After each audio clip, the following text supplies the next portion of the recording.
Madame, Monsieur, bonjour. Le Paris Saint-Germain a remporté hier soir et de façon très spectaculaire la Ligue des champions de football. Victoire 5-0 face à l'Inter de Milan. On va y venir. Mais les célébrations ont très mal tourné dans l'Hexagone. 2 personnes sont mortes, dont un adolescent tué à coups de couteau. On dénombre aussi 192 blessés, dont un policier dans le coma.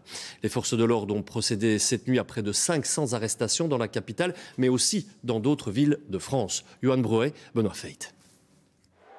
C'est sur les Champs-Élysées que les supporters parisiens se sont rassemblés hier soir pour célébrer la victoire du Paris Saint-Germain. Une fête pour la plupart d'entre eux, mais qui a rapidement été entachée par les débordements de groupes plus violents. Des véhicules ont été incendiés et des commerces vandalisés, débouchant sur des affrontements avec la police. On va rentrer, ça part un peu aux cacahuètes, c'est ça qui est dommage à Paris. Ah, ici c'est Paris. Pourquoi vous dites ça? Moi j'ai eu des problèmes pour venir, déjà jusqu'à Paris, ils avaient tout fermé. Et puis là c'est un moment de fête, ça part un peu en cacahuète, donc je me sens plus en sécurité, donc je rentre chez moi. C'est toujours comme ça, nous on n'est pas là pour ça, 95% ils sont pas là pour ça. Mais il y a toujours des petites minorités qui font que, mais faut pas englober, nous on est là pour le calme, on est juste là pour venir célébrer, on veut montrer une bonne image, parce que dans les quartiers c'est pas ça. Des véhicules ont également été incendiés aux abords du Parc des Princes, le stade du Paris Saint-Germain, tandis que le périphérique était envahi par d'autres groupes de supporters. Des débordements qui ont également été observés ailleurs en France, où l'on a dénombré 192 blessés à travers le pays dans des attroupements liés à la victoire du PSG en finale de la Ligue des Champions. La police fait état ce matin de 559 interpellations à travers le territoire, dont 491 rien que dans la capitale. On déplore aussi la mort de 2 personnes. Selon les dernières informations, il s'agirait d'une personne roulant en scooter à Paris, mortellement fauchée par une voiture. L'autre serait un mineur de 17 ans, tué à coups de couteau à Dax, dans le sud-ouest du pays. Un policier a également été placé en coma artificiel à Coutances, dans le nord-ouest de la France, après avoir été blessé par un feu d'artifice. Et on se rend en direct à Paris pour analyser ces événements. Bonjour Adeline Percept. C'est la stupeur en France. On craignait, c'est vrai, on l'avait dit, des débordements. Mais est-ce qu'on s'attendait à une telle violence, à un tel bilan ? Alors clairement non, et cette stupeur, nous venons juste de l'entendre dans les mots du préfet de police de Paris, Laurent Nunez, qui a beaucoup insisté sur un chiffre. Plusieurs milliers de casseurs qui ont envahi les rues de Paris, et notamment pour mettre à sac le quartier qui se trouve derrière moi, le quartier des Champs-Élysées. Alors pour information, il y avait quand même 5400 policiers déployés hier soir. C'est à peu près 2 fois moins qu'au plus fort, j'allais dire, des événements des Jeux Olympiques, mais c'est quand même un dispositif tout à fait massif. La polémique, évidemment, ce matin devient politique, car Bruno Retailleau, le très sécuritaire ministre de l'Intérieur, a parlé de barbares qui sont venus envahir les rues de Paris. Ça a beaucoup choqué à gauche. Et puis le Rassemblement national vient parler ce matin, lui, de fiasco sécuritaire. Merci Adeline pour ces premières réactions. On va vous retrouver dans un instant pour évoquer ce qui va se passer cet après-midi, parce que les heures qui viennent inquiètent encore un peu.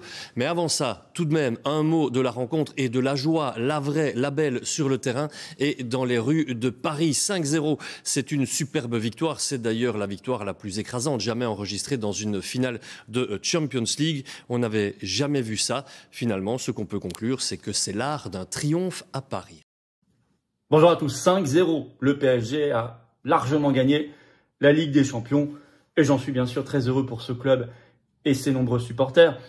On va en parler dans cette vidéo, mais ce qui est notable, c'est le déni de la réalité par les médias et c'est l'instrumentalisation notamment par Macron. Car moi je fais les liens et les connexions politiques au vrai sens du terme. Il y a très peu de temps, on nous a dit, quand il y a de la délinquance, de la criminalité, il faut la reconnaissance faciale, il faut censurer les réseaux sociaux. Qu'est-ce qu'on va nous dire cette fois-ci après les scènes de chaos innombrables, largement minimisées par les médias, qu'on a vues à l'occasion de cette finale et après? On va venir sur tout ça dans cette vidéo très concrètement, sans rien éluder, avec des solutions, et en montrant qu'un pays a besoin de moments de détente, de fête, qui ne soit pas systématiquement maintenant gâché ou qui crée la peur pour les gens de sortir. Ce chaos voulu, organisé est là pour créer de la dépression collective, parce que ces moments de relâchement, ils sont indispensables dans la vie des peuples. dans la vie des peuples, dans la vie collective. On a besoin de ces moments de fête, heureux, ensemble. Et on nous les gâche maintenant systématiquement. Et ça, c'est très, très grave aussi.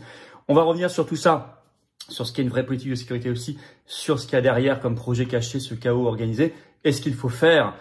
PSG, Macron et les médias nient et manipulent le réel. Plus que nier, c'est manipuler, on va y revenir.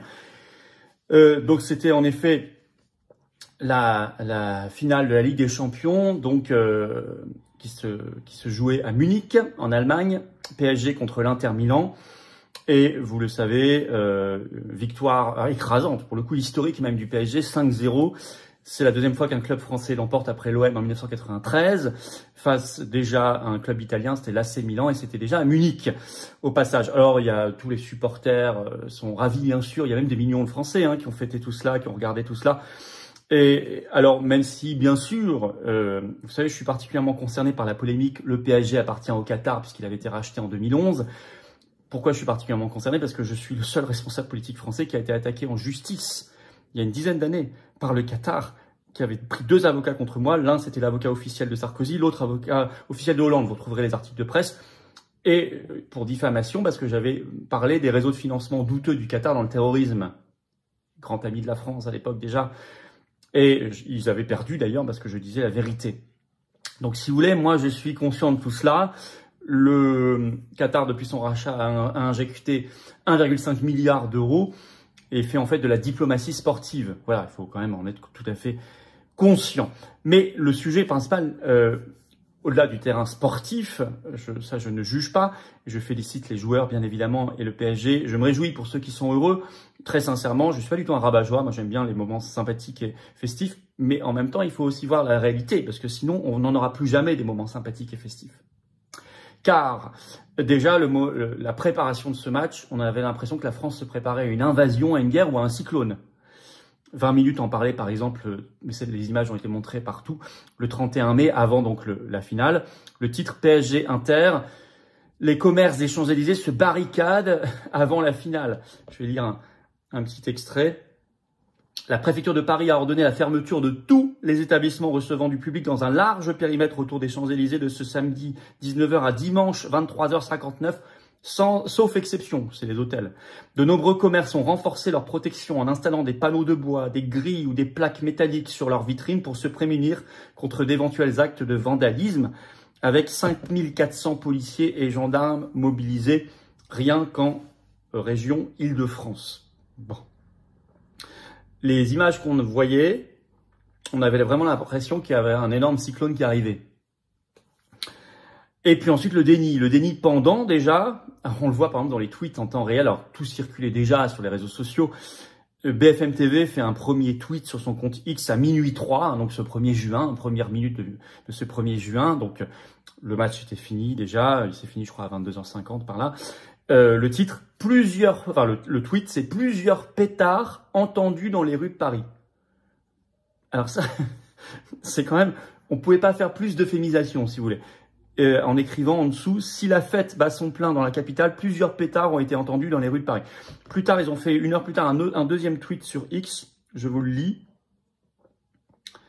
Des difficultés sur les Champs-Élysées et Porte de Saint-Cloud, des regroupements festifs dans le reste de la capitale. En dehors de la Porte de Saint-Cloud et les Champs-Élysées, la situation à Paris et dans l'agglomération est satisfaisante, avec des regroupements festifs sur la voie publique, fait savoir la préfecture de police de Paris.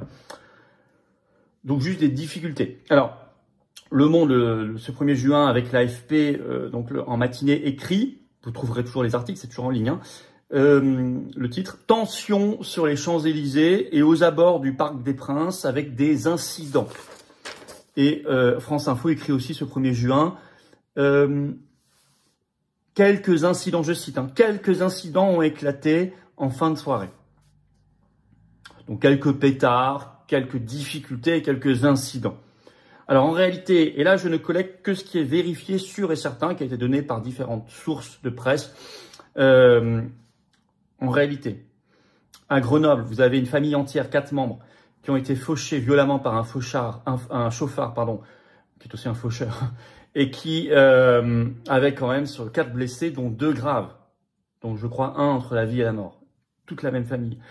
Vous avez alors en région parisienne, notamment sur les Champs-Élysées, mais pas que, énormément de voitures incendiées, Vous avez eu pendant un moment l'envahissement du périphérique parisien, beaucoup de pompiers agressés, beaucoup de mobilier urbain détruit, brûlé. Vous avez également des terrasses éphémères qui ont été incendiées, des magasins qui ont été pillés. Vous avez eu un mort, un jeune de 17 ans à Dax qui a été poignardé à mort. Des voitures qui ont foncé dans la foule à Paris, au-delà de Grenoble. Des vols. Des gens qui se faisaient dépouiller sur la route, on leur volait leur moto par exemple et on partait avec. Bon, voilà. Vous avez plein de vidéos, de photos, mais qui sont impressionnantes. Hein. Je n'ai pas du tout partagé parce qu'après ça devient très redondant. Mais enfin, j'en ai sur mes réseaux sociaux, vous pourrez aller voir. Florian Philippot sur Facebook ou F-Philippot par exemple sur X ou Instagram. Et Macron qui réagit. Donc vous voyez quand même le déni du réel, mais à des fins de manipulation. J'y reviens dans un instant. Macron, la honte. D'abord, il va faire, vous allez voir, il a commencé un maximum de récupération politicienne. On l'a vu, il était à Munich, bien sûr, courir littéralement comme un gamin dans les vestiaires sous les caméras. Hein. Et puis, ce 1er juin, il va recevoir les joueurs du PSG à l'Elysée. Vous allez voir que ce sera évidemment méga médiatisé.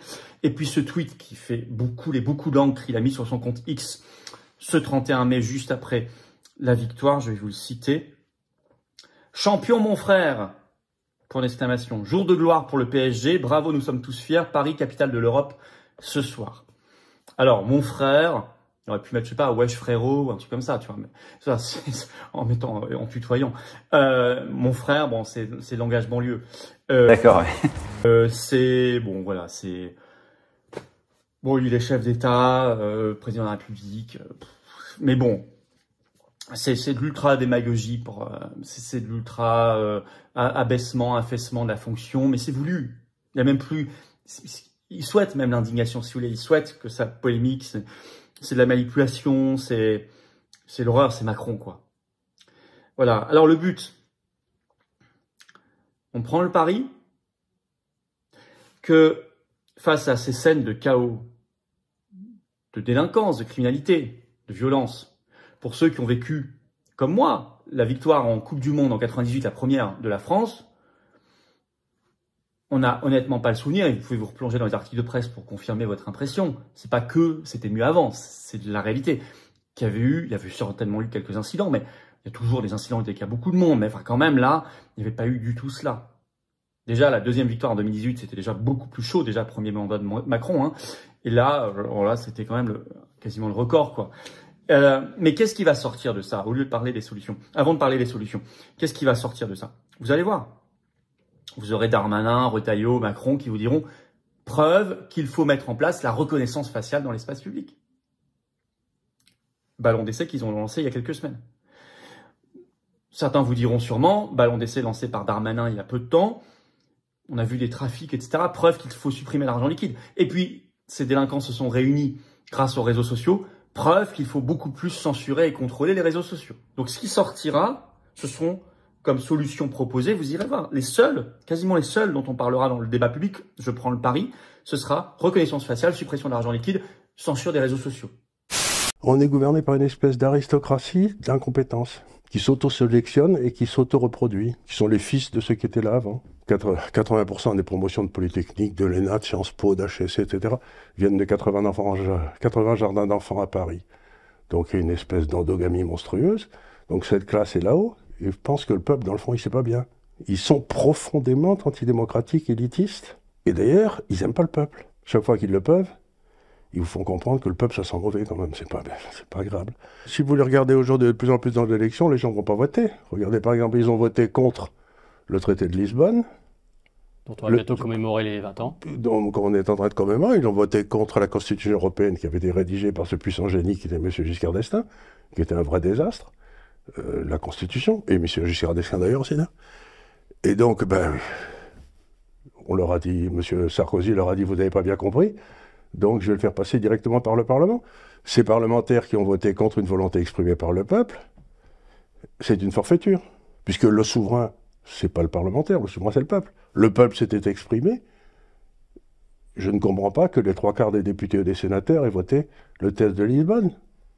Ils auraient même dû refuser d'aller siéger à Versailles. Puisque le peuple s'était exprimé, il n'y avait plus rien à dire. Ben oui, c'est-à-dire qu'on est dans une... Comme le disaient les Chinois, les poissons pourrissent toujours par la tête. La France crève de son élite. C'est évident, c'est pas une nouveauté. Hein.